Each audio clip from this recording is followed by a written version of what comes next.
Гласот на Америка на македонски. Преку една деценија вашиот прозорец кон Сад.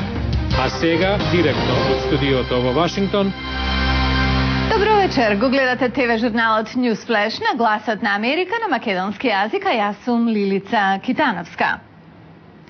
Американската државна секретарка е на прилично тешко патување низ Централна Азија и се сретнува очи во очи со некои од лидерите споменати во лоша светлина во објавените документи од страна на Wikileaks, како досега оди незиното патување на самиот почеток на емисијата.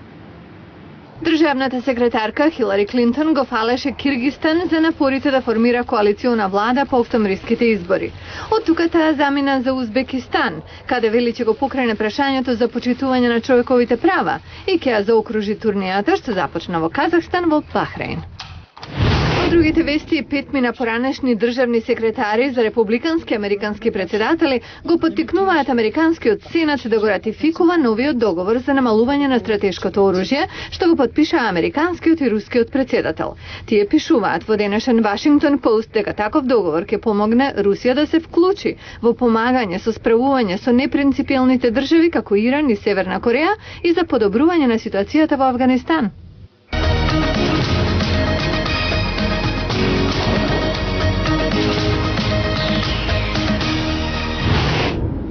Исходот од самитот во Лисабон е очекуван за Македонија затоа што ниту една членка на Алијансата не сака да биде вовлечена во решавањето на билатералниот спор со Грција за разликите за името.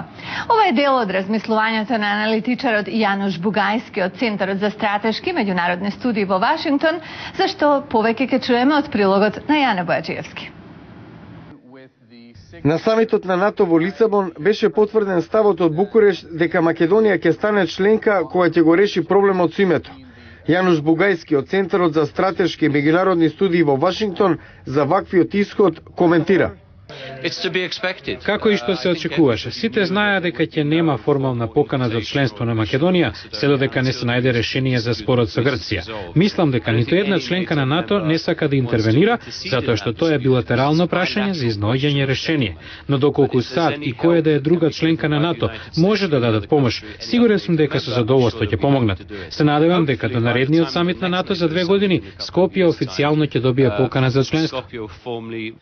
Иако минаа 2,5 години од самитот во Букурешт, се уште нема решение за името. Зошто оттаму надеж за брза завршница на повеќе деценискиот спор?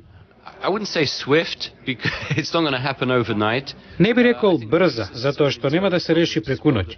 Мислам дека Грција има своји внатрешни проблеми со кои се справува и во рамки на Европската унија. Македонија има различни прашања што самата треба да ги реши. Се додека биде направен некаков напредок, некаков основен договор што може да се ратификува, тоа би можело да и помогне на земјата да добие некаков вид на покана за членство. НАТО, како и други меѓународни организации, се води од принципот на консензус, што е неопходен и за членство, подсетува аналитичарот Бугајски. Владата во Македонија треба да има на ум дека не само што треба да има добри односи со Грција, туку и такви во кои ќе има компромис, за да на неа се гледа како на добар партнер во НАТО. Не се работи само за членството, туку земјата треба да екзистира до соседот. Мислам дека е подобро да се почне на здрава нога кога ќе биде постигнат договор. Од електрични до соларни автомобили и хибриди, тоа е еднината. Но каде да ги сместиме камионите што возат на дрва? Ова е докторат на еден студент, убеден дека на ваков начин може да направи економично и зелено возило за 21. век. Звучи неверојатно? Погледнете го прилогот. Рик Бейтс се уште се сеќава на филм што го видел како дете. Херојот во филмот избега пред инвазијата на јапонски сили со ставање мотор на дрво и газ во училишен автобус и ги спаси сирачињата во автобус кој вози на кора од кокос. Бейтс вели дека секогаш се прашувал дали може тоа што го видел во филм да го претвори во реалност, но никогаш навистина не се обидел, додека не останал без работа. Тогаш се запишал на студии за докторат во програма на биопроцесен инженеринг на Њујоршкиот универзитет во Сиракјус. Сакал да види дали ќе може да направи камион што вози на дрва. Излегло дека неговиот ментор и професор Клаус Доли поверувал дека тоа е можно. Многу се употребувало во Европа за време и пред Втората светска војна, па дури и потоа во Германија и Франција, зашто немало течно гориво. Ова е стара технологија и многумина ја заборавиле. Технологијата е наречена дрвна гасификација. Дрво загреано на висока температура со минимално количество кислород не може сосема да изгори. Наместо тоа создава гасови и може да се употреби во генератори или во мотори со внатрешно согорување. Бейтс го модифицирал својот камион од 1969 Ford GMC да работи на овој принцип. Поставил специјална печка на дрва и ја поврзал со моторот.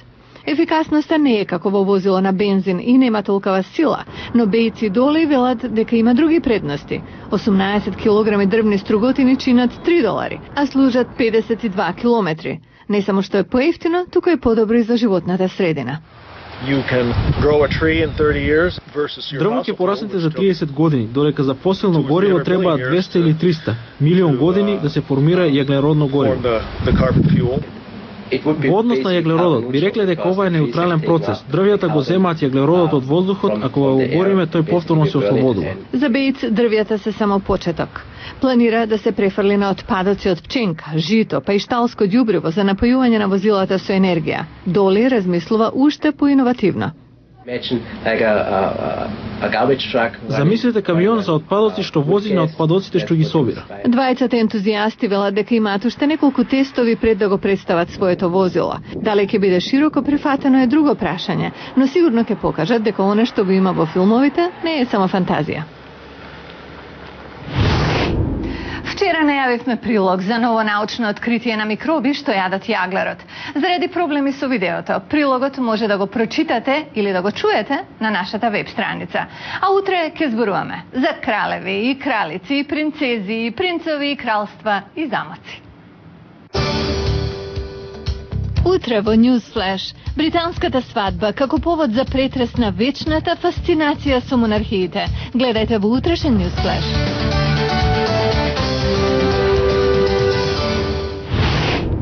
Ова беше Newsflash на гласот на Америка на македонски јазик. Јас сум Лилица Китановска.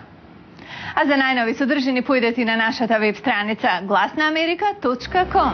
Пријатна вечер.